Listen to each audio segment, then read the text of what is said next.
ಬಳ್ಳಾರಿ ಜಿಲ್ಲಾಸ್ಪತ್ರೆಯ ಅಧೀಕ್ಷಕರಿಂದ ಲೈಂಗಿಕ ದೌರ್ಜನ್ಯ ಆಗಿದೆ ಅನ್ನುವಂಥ ಆರೋಪ ಕೇಳಿಬಂದಿದೆ. ಆಸ್ಪತ್ರೆಯಲ್ಲಿ ಕೆಲಸ ಮಾಡೋ ಮಹಿಳಾ ಸಿಬ್ಬಂದಿಗೆ ಭದ್ರತೆ ಎಲ್ಲಿದೆ ಅನ್ನೋ ಪ್ರಶ್ನೆ ಈ ಆರೋಪದ ಜೊತೆಗೆ ಹುಟ್ಕೊಂಡಿದೆ. ಬಳ್ಳಾರಿಯ ಜಿಲ್ಲಾಸ್ಪತ್ರೆಯ ಅಧೀಕ್ಷಕನ ಕೆಲಸ ಮಾಡ್ತಿದ್ದಂಥ ವ್ಯಕ್ತಿ ಲೈಂಗಿಕವಾಗಿ ದೌರ್ಜನ್ಯ ಎಸಗಿದಾನೆ ಅನ್ನುವ ಆರೋಪ. ವಿ.ಕೆ. ವೆಂಕಟೇಶ್ ವಿರುದ್ಧ ಲೈಂಗಿಕ ದೌರ್ಜನ್ಯದ ಆರೋಪ ಕೇಳಿಬಂದಿದೆ. ಆಡಳಿತ ವಿಭಾಗದ ಅಧೀಕ್ಷಕ ವಿ.ಕೆ. ವೆಂಕಟೇಶ್ ವಿಮ್ಸ್ ಆಸ್ಪತ್ರೆ ಡೈರೆಕ್ಟರ್ ಆಫೀಸ್ನಲ್ಲಿ ಕೆಲಸ ಮಾಡ್ತಿದ್ರಂತೆ ಒಬ್ಬರು ಮಹಿಳೆ. ನನಗೆ ಮದುವೆ ಆಗಿದೆ ಅಂತಂದ್ರು ಹೇಳಿದ್ರು ಕೇಳದೆ ಲೈಂಗಿಕ ದೌರ್ಜನ್ಯ ಎಸಗಿದ್ದಾರೆ. ಮಹಿಳೆಯ ಫೋಟೋ ವಿಡಿಯೋ ಇಟ್ಕೊಂಡು ಬೆದರಿಕೆ ಹಾಕಿದ್ದಾರೆ. ನಿನ್ನ ಕೌಟುಂಬಿಕ ಜೀವನವನ್ನು ಹಾಳು ಮಾಡ್ತೀನಿ ಅಂತ ಧಮಕಿ ಹಾಕಿದಾರಂತೆ. ವೆಂಕಟೇಶ್ ಕಿರುಕುಳಕ್ಕೆ ಬೇಸತ್ತು ಸಂತ್ರಸ್ತೆ ದೂರು ಕೊಟ್ಟಿದ್ದಾರೆ.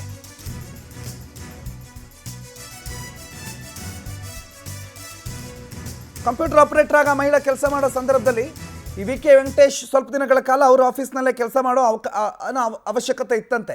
ಈ ಹಾಸ್ಪಿಟಲ್ ಅಂತೇನೋ ಮಾಡಿದಾಗ ಈತ ಆ ಹುಡುಗಿ ಎಲ್ಲಿ ಕೆಲಸ ಮಾಡ್ತಿದ್ಲು ಅಲ್ಲೇ ಬಂದು ಕೆಲಸ ಮಾಡ್ತಿದ್ದಂತೆ. ಆ ಸಂದರ್ಭದಲ್ಲಿ ಅಸಭ್ಯವಾಗಿ ಆಕೆಯನ್ನು ಮುಟ್ಟೋದು, ಆಕೆಯ ಇಚ್ಛೆಯ ವಿರುದ್ಧವಾಗಿ ನಡ್ಕೊಳ್ಳೋದು ಅದು ಇದು ಮಾಡ್ತಿದ್ದಂತೆ. ಅದಾದ ಮೇಲೆ ಆಕೆಗೆ ಮದುವೆ ಆಗುತ್ತೆ. ಮದುವೆ ಆದ ನಂತರ ನಾನಿನ್ನ ಮಾತಾಡಿಸ್ಬೇಕು, ಭೇಟಿಯಾಗಬೇಕು ಅಂತ ಕರೆಸ್ಕೊಂಡು ಆಕೆಯ ಜೊತೆಗೆ ಆಕೆಯ ಮೇಲೆ ಲೈಂಗಿಕ ದೌರ್ಜನ್ಯ ಎಸಗಿದಾನೆ ಅನ್ನುವ ಆರೋಪ ಕೇಳಿಬಂದಿದೆ. ವಿ.ಕೆ. ವೆಂಕಟೇಶ್ ಆಡಳಿತ ವಿಭಾಗದ ಅಧೀಕ್ಷಕ ಈ ಆರೋಪವನ್ನು ಹೊತ್ಕೊಂಡಿರೋದು. ಆರೋಪ ಅದರ ಜೊತೆಗೆ ಮಹಿಳಾ ಸಿಬ್ಬಂದಿಗೆ ಎಲ್ಲಿದೆ ಈ ಕಾಮುಕರಿಂದ ರಕ್ಷಣೆ ಅನ್ನೋದು ಸಹಜವಾದಂಥ ಪ್ರಶ್ನೆ. ಮಹಿಳಾ ಸಿಬ್ಬಂದಿ ಕೆಲಸ ಮಾಡೋದೇ ಬೇಡವಾ? ಅಥವಾ ಮಹಿಳೆಯರು ಅಂತಂದರೆ ಅವರನ್ನು ನೋಡೋ ದೃಷ್ಟಿ ಇದು ಒಂದೇ ಆಗಿರಬೇಕಾ? ಕಾಮದ ಕಣ್ಣು ಬಿಟ್ಟರೆ ಬೇರೆ ರೀತಿಯಲ್ಲಿ ಆ ಮಹಿಳೆಯರನ್ನು ನೋಡೋದಕ್ಕೆ ಆಗೋದೇ ಇಲ್ವಾ? ಈ ವಿ.ಕೆ. ವೆಂಕಟೇಶ್ನಂತಹ ಅದೆಷ್ಟು ಜನ ಯಾವ್ಯಾವ ಇಲಾಖೆನಲ್ಲಿ ಕೆಲಸ ಮಾಡ್ತಿದ್ದಾರೆ ಅನ್ನುವ ಸಹಜವಾದ ಭಯ ಹುಟ್ಟುಕೊಳ್ಳುತ್ತೆ. ಆಗ ಮಹಿಳೆಯರು ಕೆಲಸಕ್ಕೆ ಹೋಗೋದಕ್ಕೆ ಹಿಂದೆ ಮುಂದೆ ನೋಡೋದಕ್ಕೆ ಅವಕಾಶ ಆಗುತ್ತೆ. ವಿ.ಕೆ. ವೆಂಕಟೇಶ್ ಆಡಳಿತ ವಿಭಾಗದ ಅಧೀಕ್ಷಕ, ಈತನ ವಿರುದ್ಧ ದೂರು ಕೇಳಿಬಂದಿದೆ. ವೀರೇಶ್ ಈ ಬಗ್ಗೆ ಹೆಚ್ಚಿನ ಮಾಹಿತಿ ಕೊಡ್ತಾರೆ. ಫೋನ್ ಸಂಪರ್ಕದಲ್ಲಿ ಜಾಯ್ನ್ ಆಗಿದ್ದಾರೆ.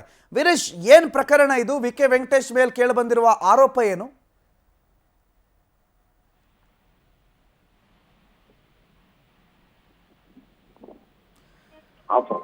ವೀರೇಶ್, ನಾನು ಮಾತಾಡೋದು ಕೇಳಿಸ್ತಿದೆ ಅಂತ ನಾನು ಭಾವಿಸ್ತೀನಿ. ಏನು ಆರೋಪ ಇದು? ಬಳ್ಳಾರಿ ಜಿಲ್ಲಾಸ್ಪತ್ರೆಯ ಕಥೆ. ಎಸ್ ಪ್ರಣೀತ್, ಈಗಾಗಲೇ ನಾವು ಮೊನ್ನೆವರೆಗೂ ಈ ಒಂದು ಬಾಣಂತಿಯರ ಸಾವಿನ ವಿಚಾರದಿಂದ ಬಳ್ಳಾರಿ ಸುದ್ದಿಯಾಗಿರುವುದನ್ನು ನಾವೆಲ್ಲ ಗಮನಿಸಿದೀವಿ. ಈಗ ಮತ್ತೊಂದು ಪ್ರಕರಣ ಬಯಲಿಗೆ ಬಂದಿದೆ. ಮುಖ್ಯವಾಗಿ ಈ ಒಂದು ಡಿಎಚ್ಒ ಕಚೇರಿಯಲ್ಲಿ ಕೆಲಸ ಮಾಡುತ್ತಿರತಕ್ಕಂತಹ ಈ ವಿ.ಕೆ. ವೆಂಕಟೇಶ್ ಎನ್ನತಕ್ಕಂತಹ ಅಧೀಕ್ಷಕರು ಈ ಒಂದು ಅಲ್ಲೇ ಕಂಪ್ಯೂಟರ್ ಆಪರೇಟರ್ ಆಗಿ ಕೆಲಸ ಮಾಡುತ್ತಿರತಕ್ಕಂತಹ ಕೆ.ಎಸ್. ಚೈತ್ರ ಅನ್ನೋರ್ನು ಈ ಒಂದು ಅವರ ಮೇಲೆ ಲೈಂಗಿಕ ದೌರ್ಜನ್ಯವನ್ನು ನಡೆಸಿರುವಂತಹ ಪ್ರಕರಣ ಬೆಳಕಿಗೆ ಬಂದಿದೆ. ಮುಖ್ಯವಾಗಿ ನಾವು ಗಮನಿಸಬೇಕಾದ್ರೆ ಇಲ್ಲಿ ಏನೋ ಹೊಟ್ಟೆ ಪಾಡಿಗಾಗಿ ಕಾಂಟ್ರಾಕ್ಟ್ ಬೇಸಿಸ್ ಮೇಲೆ ಕೆಲಸ ಮಾಡಲೆಂದು ಅವರಿವರನ್ನು ಕೈಕಾಲು ಹಿಡಿದು ಈ ಒಂದು ಕೆಲಸ ಗಿಟ್ಟಿಸಿಕೊಳ್ಳುವಂತಹ ಪ್ರಯತ್ನ ಮಾಡಿದಂತಹ ಈ ಒಂದು ಚೈತ್ರಾಗೆ ಅದನ್ನೇ ಅವಕಾಶವಾಗಿ ಬಳಸಿಕೊಂಡಂತಹ ಈ ಒಂದು ವೆಂಕಟೇಶ್ ಎನ್ನತಕ್ಕಂತಹ ಅಧಿಕಾರಿಯು ಈ ಒಂದು ಲೈಂಗಿಕ ದೌರ್ಜನ್ಯವನ್ನು ಸುಮಾರು 2022ರಿಂದ ಈ ಒಂದು 2024 ಡಿಸೆಂಬರ್ 26ರವರೆಗೂ ನಿರಂತರವಾಗಿ ಮಾಡಿಕೊಳ್ತಾ ಬಂದಿದ್ದಾರೆ.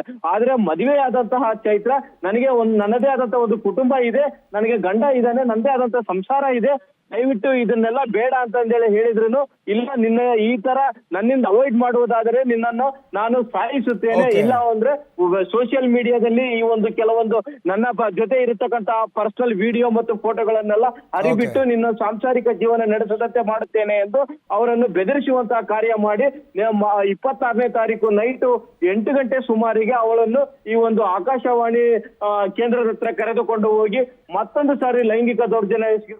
ಥ್ಯಾಂಕ್ ಯು ವೀರೇಶ್ ಮಾಹಿತಿಗೆ.